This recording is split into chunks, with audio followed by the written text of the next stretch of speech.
Au sommaire de cette édition, stricte réglementation dans le secteur des VTC en Côte d'Ivoire. Seuls Uber Eats et Yango sont autorisés à exercer sur le territoire. L'atelier Angora organisé à Abidjan met en lumière l'engagement de la diaspora ivoirienne dans le développement du pays. Et à Grand-Bassam, l'excellence a été célébrée au lycée moderne 1 lors de la première édition du prix des pépites aux élites. Les élèves ont reçu des vivres, des manuels et des tablettes numériques.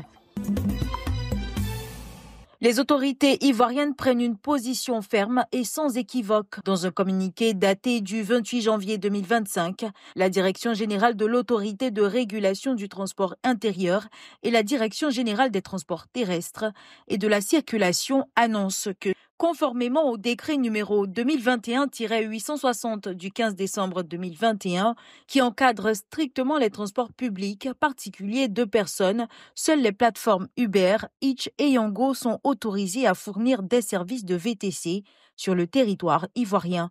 Cette décision vise à assurer une régulation stricte et à garantir la sécurité des usagers en limitant l'activité aux acteurs reconnus par les autorités compétentes.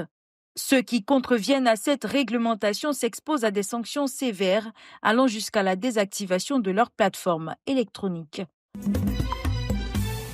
À Abidjan, experts, décideurs et partenaires internationaux ont échangé sur le rôle du logement dans le développement économique de l'Afrique. L'Afrique fait face à un déficit de 56 millions de logements, dont 800 000 en Côte d'Ivoire. Les discussions ont porté sur l'accès au foncier, les financements adaptés et les réformes réglementaires. Un franc dépensé en matière de bâtiment génère 4 francs dans l'économie.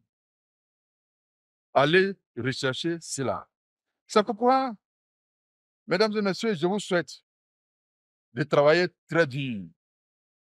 Parce que, monsieur le ministre, à la fin de votre séminaire, la seule ligne que je vais lire, c'est est-ce que 1 franc égale 4 ou c'est faux?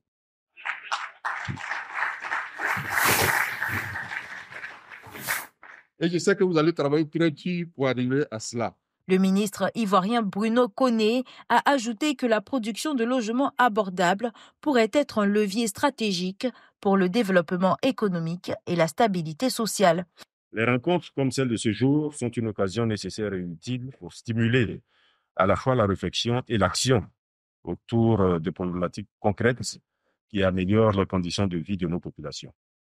Nos discussions au cours de ces 2 jours de travaux permettront de renforcer la synergie entre nos États, mais également entre les pouvoirs publics et le secteur privé, en vue de créer les conditions d'une chaîne de valeur du logement porteuse de croissance économique et de bien-être social pour nos populations. La conférence a jeté les bases de nouvelles perspectives pour l'urbanisation en Afrique francophone avec des décisions qui pourraient redessiner le paysage urbain pour les décennies à venir.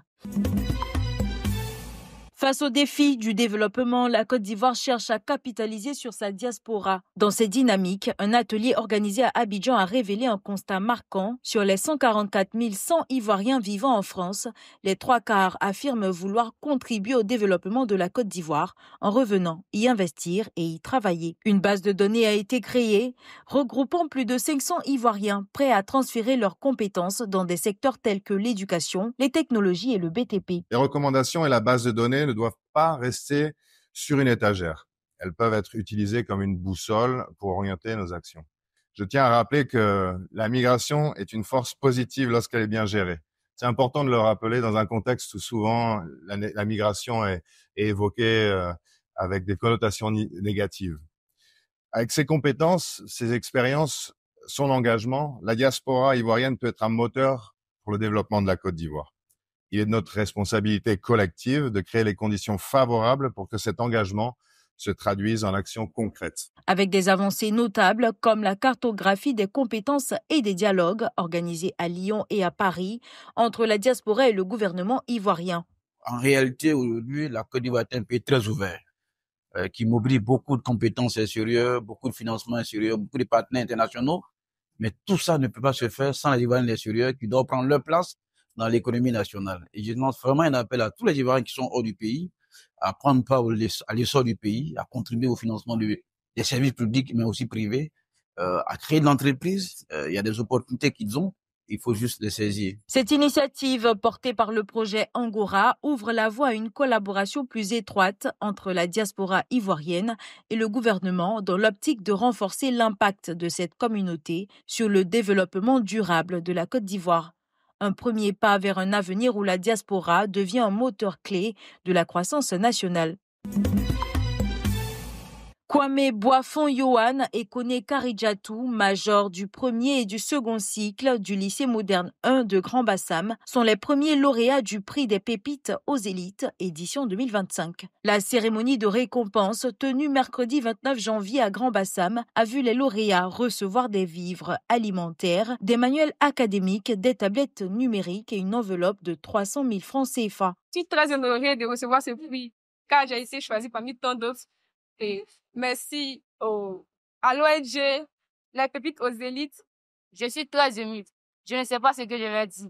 Je remercie encore tous les parents, tous ceux qui ont participé à cette cérémonie. Cette cérémonie a aussi lancé officiellement le projet de l'ONG Pouvoir et Influence visant à promouvoir l'excellence scolaire dans 12 directions départementales de l'éducation nationale en Côte d'Ivoire. Le projet des pépites aux élites a été initié justement pour donner la parole à ces jeunes pépites afin qu'ils puissent être éveillés, trouver des solutions sur les 13 grands défis qui minent leur quotidien et peut-être leur avenir.